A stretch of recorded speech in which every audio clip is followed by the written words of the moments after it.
Question number 8, question number 8 कह रहा है कि परिमेय संख्याओं 5/7 और 9/11, 5/7 और 9/11 के बीच 3 अलग अलग परिमेय संख्याएं ज्ञात कीजिए। परिमेय है कि अपरिमेय? अपरिमेय है। देखिए यहाँ गलती से लिखा गया है, अपरिमेय संख्याएं ज्ञात करना है। मतलब आपको 2 परिमेय संख्या दी गई है, 2 परिमेय संख्या दी गई है और इन दोनों के बीच में 3 को निकालना है अपरिमेय संख्या। अपरिमेय संख्या निकालना है और वो तीनों अलग अलग रहना चाहिए। तो पहला नंबर आपको इसको भागा दे के देखना होगा, ये दोनों को दशमलव रूप में लिखना होगा। 5/7 के और 9/11 के। लड़की यहाँ ध्यान से देखो, 5/7, 5/7 को जो भागा देगी तो कितना आएगा ये तुमको लिखना है, ठीक। और 9/11 को जब भागा देगी तो वो कितना आएगा यह तुमको लिखना है, ठीक है। तो देखो 5/7 को हम भागा देते हैं, 7 से भागा देगी 5 में, 7 से भागा जाएगा भागा जी? नहीं। तो दशमलव दे के क्या बैठाएंगे? 0। दशमलव दे के क्या बैठाएंगे? 0। 7 सते 49, 1 बचेगा घटाने पर। दशमलव देगा फिर 0। दशमलव में तो ढेरे 0 रहता है, एक बार में एक को लेकिन देता है। 7 एकम 7, यह कितना बच गया?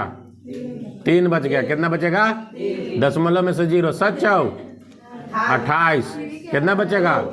दशमलव में से 0 7 दूना 14, कितना बचेगा?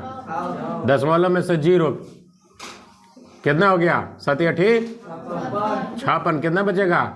4। दशमलव में 0 7 बचे, कितना बचेगा? 5 से शुरू किए थे, 5 आ गया। यानी इतना अंक के बाद फिर भागा दीजिएगा तो ऐसे पुनरावृत्ति होगा, होगा कि नहीं होगा? यानी रिपीट करेगा। तो याद रखना परिमेय संख्या जब है तो परिमेय संख्या का तो दशमलव पर शांत भी होता है, अनुसानी पुनरावृत्ति होता है, अनावर्ती नहीं ना, तो पुनरावृत्ति। तो लिखेंगे 5/7 बराबर, यह देखो दशमलव आ गया 7 1 4 2 8 5, 71 42 8 85। ऐसे नहीं बोलना चाहिए, दशमलव के बाद अंक बोलना चाहिए ना, आगे कुछ नहीं तो क्या मानोगे? 0.714285। अब देखो इसको भी डिवाइड करके देख लो, अंश में हर से भागा देते हैं, हर से भागा देते हैं। 9 यहाँ ना होगा जी। अब दशमलव में से क्या बिठाइएगा? नहीं भागा जाएगा तो शुरू में दशमलव बिठाएंगे। अब चल गया 11 8, कितना बचेगा? दशमलव में से 0, 11 कम 9 बचेगा। फिर दशमलव में से 11 8, हाँ उतना ही आ गया सर। फिर 0 1, 11 कम फिर 9। यानी पता चल रहा है कि 8 1 8 1 8 1 रिपीट करेगा, रिपीट करेगा कि नहीं? यानी कि इसके ऊपर बार लिख सकते हो, बार मैंने इतना बार आ रहा है तो यह लिखाएगा 0.81। अच्छा 2 अंक रिपीट कर रहा है, एक में तो 6 अंक रिपीट कर रहा था, एक में 2 अंक 8 1 8 1 नहीं। इसको आप ऐसे भी लिख सकते हैं 0.714285 ... इसको भी लिख सकता है 0.8181 नहीं। तो देखो अब ये समझना है 5/7 कन्वर्ट हो गया 0. इतना में 9/11 इतना में, ठीक।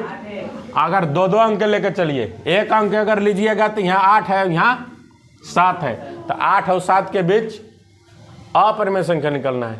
उतना समझ में नहीं आएगा, 2 अंक लेके जाइए। यहाँ 81 है, अब यहाँ कितना है? 81। अब यहाँ 71, मतलब 71 और 81 के बीच, 71 और 81 के बीच कै गो परिमेय संख्या अपने से सोचिए? 3 गो लिखना है। क्या लिखना है? 3 गो। तो 9/11, 5/7 और 9/11 के बीच 3 अपरिमेय संख्या है,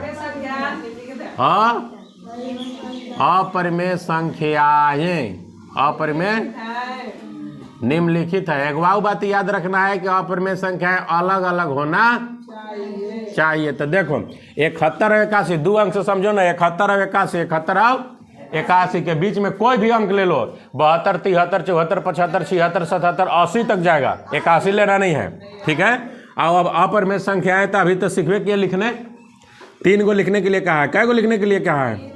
तीन गो लिखेंगे। देखो 0.0 मान लो, 71 के बाद 72 मान सकता है, कोई 75 मान सकता है, 78 मान लो 75 माना, तो 75 के बाद एगो जीरो बिठा देना, फिर 75 के बाद कै गो जीरो बिठा देगा, फिर 75 के बाद कै गो जीरो बिठा देगा, फिर 75 के बाद कै गो, ऐसे बढ़ते जाएगा डॉट डॉट। अपरिमेय संख्या मतलब अनवसानी, अनवसानी अनावर्ती, अनवसानी। हाँ, अपरिमेय संख्या लिखना है यानी कि उसका दशमलव प्रसार अनवसानी अनावर्ती होना चाहिए। दूसरा देखो, कोई भी संख्या सोचो, कितना लिख दो, 78, 78 एगो जीरो, 78। चलो इसी कर दे रहे हैं। आप बताओ, अपने से सोचो। 80, 80 मैंने 8 पर एगो जीरो, 8 पर 2 गो जीरो, 8 डॉट डॉट डॉट। हो गया कि नहीं आंसर? अगर कोई लड़का, मान लो तुम लोग लड़की पार्टी 72 ले लीजिएगा, क्या लीजिएगा? 0.72, एगो जीरो 72, 2 गो जीरो 72, 3 गो जीरो, गलती हो जाएगा। कोई ले लेगा मान लो 76 है, तो 76 एगो जीरो, 76 2 गो जीरो, 76 3 गो जीरो है। अब नहीं तो जीरो नहीं बढ़ाना है तो 76 लिया एगो जीरो, फिर 2 गो 76 एगो जीरो, फिर 3 गो 76 एगो जीरो, ऐसे तो ले सकता है। चलो ठीक है, ये हो गया आंसर।